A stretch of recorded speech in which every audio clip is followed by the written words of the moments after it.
Niagara Falls is a world-renowned natural wonder located on the border between the United States and Canada. The falls consist of three separate cascades: the Horseshoe Falls, the American Falls, and the Bridal Veil Falls. The combined flow rate of the falls is one of the highest in the world, with over 168,000 cubic meters of water rushing over the edge every minute. Niagara Falls is a popular destination for tourists, who can take boat tours to get up close to the falls or visit observation decks for panoramic views.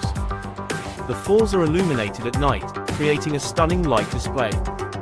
The area around Niagara Falls is also home to various attractions, including museums and parks. The falls have been a source of inspiration for artists and poets for centuries. The Niagara River, which feeds the falls, provides opportunities for recreational activities like fishing and boating. The falls have also been harnessed for hydroelectric power, contributing to the region's energy supply. The sheer power and beauty of Niagara Falls make it a must-see attraction. Enjoy the journey with us. Don't forget to show some love. Hit that like button, drop a comment below, and subscribe to join us on more Whispering Trails adventures.